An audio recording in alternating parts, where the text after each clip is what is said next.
Peter Pan by J. M. Barrie, retold by Greg Warswick, illustrated by Douglas Draper, Jr. Wendy, John, and Michael Darling lived in London with their parents and their big dog Nana. Every night, Wendy told bedtime stories to her younger brothers. One night, Wendy woke up to find a boy sitting on the floor and crying.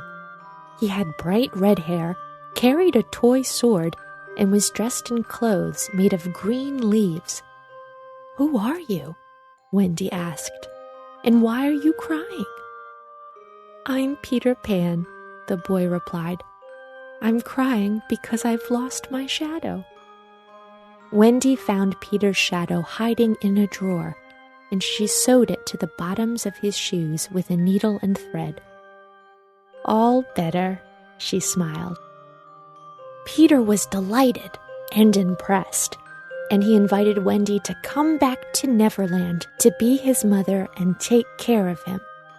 Just then, Peter rose off the floor and began to fly around the room. John and Michael woke up and jumped on their beds. "I forgot," Peter laughed. "You need pixie dust." He blew a loud whistle, and a bright light appeared at the window.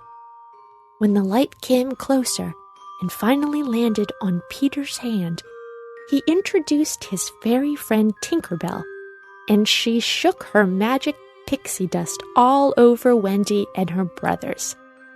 Now just think of a happy thought.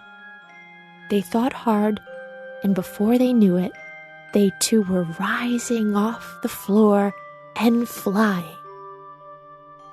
"Let's go!" cried Peter, flying out the window. Wendy, John, and Michael followed Peter Pan and Tinkerbell over the city of London and high above the clouds. After a long time flying, they reached a beautiful island. "This is Neverland," Peter said, "a place where children never grow up." They glided down to a big, hollowed-out tree and climbed inside. This was where Peter Pan lived with his friends, the Lost Boys. They were all funny and nice and wore costumes that were silly and fuzzy. They were delighted to have Wendy as their new mother. Peter Pan took Wendy on a tour of the island. But the evil Captain Hook, a mean pirate who had a big black hook instead of a hand, had kidnapped the beautiful Princess Tiger Lily and had her tied up at Mermaid Lagoon. Peter swooped down and saved Tiger Lily. They returned her to her father, the chief, and Tiger Lily's whole tribe promised to protect Peter Pan and his friends from Captain Hook forever. But it was too late.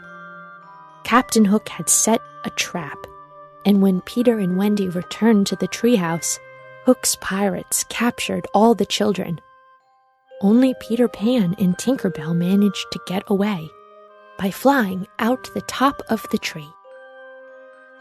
Captain Hook and the pirates brought the children to their pirate ship. "Time to walk the plank, kiddies," he laughed, pushing Wendy with his hook. "Not on my watch," came Peter's voice from high above. Tick-tock, tick-tock came the sound of a ticking clock as a hungry crocodile swam below the pirate ship and smiled up at Captain Hook. This was the crocodile who had bitten off Captain Hook's hand. Peter had fed it a ticking clock so that Hook would always know when the crocodile was nearby. Captain Hook trembled in fear, and Peter swooped down from the ship's sails to challenge the villain to a sword fight. They fought, and finally Captain Hook fell into the open mouth of the happy crocodile below. "I'll be back for you, Peter Pan," Hook cried. Peter Pan and Tinker Bell released their friends, and everyone rejoiced.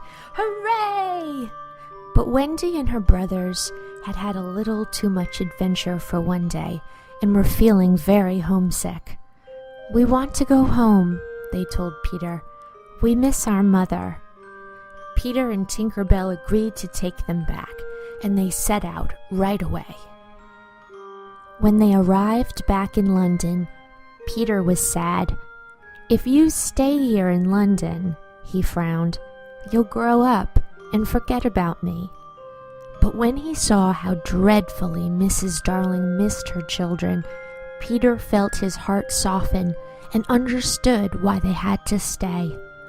"I'll come visit you every spring," he promised. "Never forget thinking your happy thoughts," he cried before flying out the window and disappearing into the night sky.